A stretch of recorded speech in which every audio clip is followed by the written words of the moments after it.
Golfers, welcome back to the channel. Today we're at Cardrona Golf Club on the 4th tee. We're going to talk about 4 simple tips that you can implement within your practice to stop that overswing and loss of control of the arms in the backswing, which directly affect your impact conditions. So you've been in that position before where you're on the driving range and you're struggling with an overswing. So tip number 1 we talk about when people overswing is basically a disconnection between the arms and the body.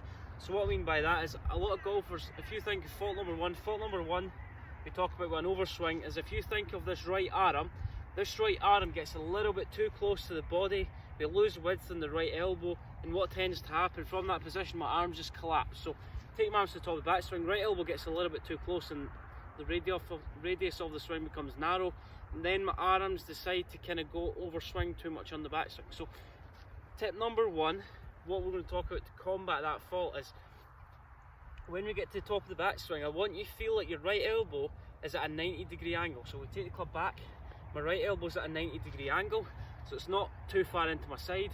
We get to the top of the backswing, I'm keeping my arms as far away from my body as possible, and I get a little bit more fold in this right arm. So my elbow is a little bit pointing directly away from my right hip, so I create a 90-degree angle on my right elbow and right arm.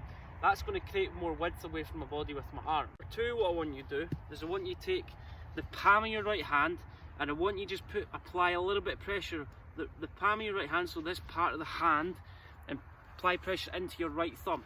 So from that position, if I apply pressure with my right palm into my left thumb, that's going to allow the club to hinge a little bit more. So it's almost that action.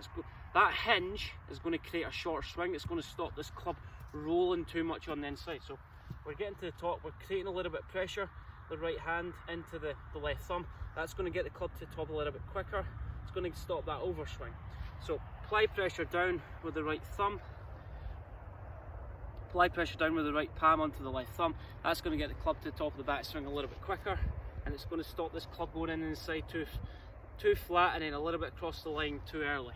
Guys, fault number 3 that we talk about is golfers get to the top of the backswing and they create no rotation in their shoulders. So what tends to happen is their shoulders stay nice and static and their arms just kind of go inside. It's related to the previous fault where the club gets a little bit too flat and the club face gets a little bit too open. We get across the line like a little bit John Daly kind of style, but he's able to control it. So what I want you to do is I want you to put the club against your shoulders, and from this position, for us to reduce that overswing, we need to try and incorporate a full shoulder turn. So put the club against your shoulders. From here, my body has to turn, my shoulders have to turn. That's what starts the backswing. I'm trying to get my right shoulder behind me, my sternum to kind of turn and face the camera. So club against my shoulders, turn into the backswing. Shoulders are a little bit 90 degrees, hips are 45. So turn and face the camera, that's the goal. Place the club against your chest. Trying to get the angle of the club to match the angle of the camera. That's going to reduce that overswing and it's going to get you in a better position on the way down. So guys, fault number 4 we're going to talk about is a lot of golfers will get to the top of the backswing and the tendency is they kind of stand up on the backswing. So they get in good posture to start off with, but the tendency is they over rotate a little bit too much with their chest. Chest points towards, let's say, the sky, and they get a little bit of an overswing. So tip number 4, what we're going to talk about is what I want you to do, I want to set up to the golf ball. We're obviously getting our shoulders to turn a little bit more. Chest is pointing down towards the ground. From this position, what I want you to do is I want you to take your right hand off the club. I want you to feel like, take your right hand, fold it 90 degrees, and from this position, for me to get my left arm to meet my right arm, I have to rotate my shoulders. So my left shoulder feels like it's going down a little bit more. That's going to reduce that high left shoulder on the backswing and get that, let's say flat shoulder plane. So right hand to the top.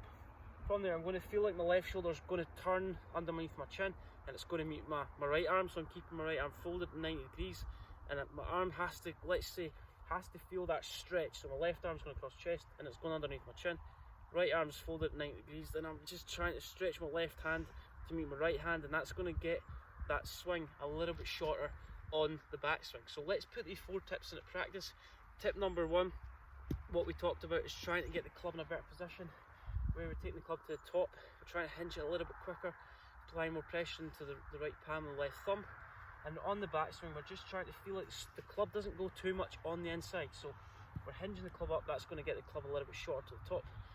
full shoulder turn, club against our shoulders, almost in that position. And then the last tip is getting our left shoulder underneath our chin.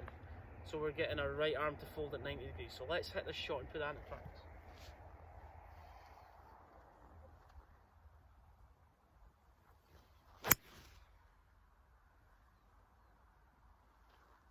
Almost in that position.